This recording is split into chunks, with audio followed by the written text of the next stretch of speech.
Bonjour et bienvenue à cette capsule de mathématiques. Cette capsule va nous parler maintenant de la soustraction des nombres décimaux. Donc, je vais partir d'un exemple bien concret. Comme ça va être plus facile. Donc, si par exemple, j'ai le nombre 60 moins 41 et 420 millièmes, je vais à ce moment-là les placer à la verticale pour bien les soustraire.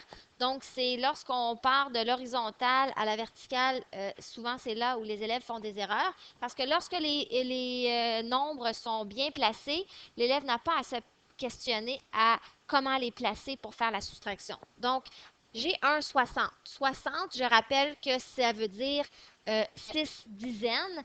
Donc, je suis dans le monde des nombres entiers, naturels. Donc, c'est comme si je disais que je n'ai rien du côté des décimales. Donc, je dois à ce moment-là soustraire le nombre 41 et 420 millièmes. Donc, là, on ne sait pas trop comment positionner ça. Donc, je pourrais dire 41 et 420 millièmes. Donc, là, je suis prise, je n'ai rien en haut. Qu'est-ce que je dois faire? Je pourrais dire, ah ben, j'ai rien, fait que ça me fait 0, ça me fait 2, ça me fait 4. Puis là, à ce moment-là, ben, ah, OK, ben, je peux aller chercher mes emprunts, 9, 1.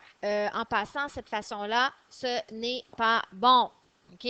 Donc, je les ai positionnés, mais je ne me suis pas questionnée à savoir quelle était la valeur du nombre. Donc, on va le recommencer à ce moment-là euh, pour bien s'assurer qu'on fait la bonne chose. Donc, ici, j'ai toujours le même nombre. On va partir du même exemple.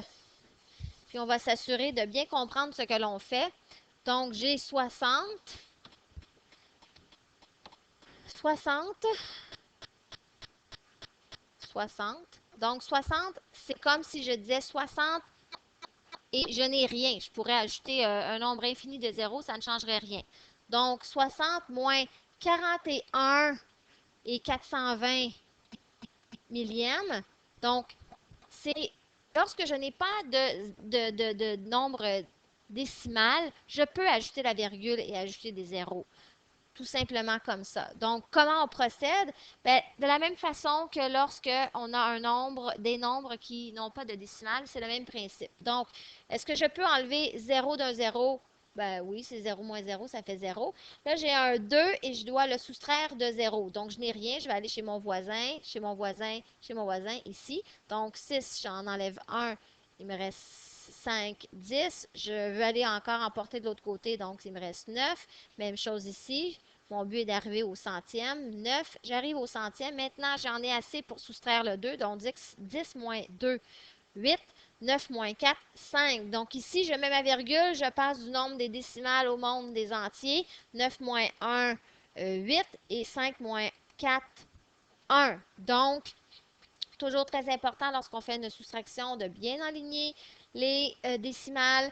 La valeur de chaque chiffre. Ici, on est dans les millièmes, centième, dixième, unité, dizaine. Si j'avais eu un nombre ici, par exemple, avec un 1 et que là, j'avais rien, ben, j'aurais fait 1 moins 0, 1.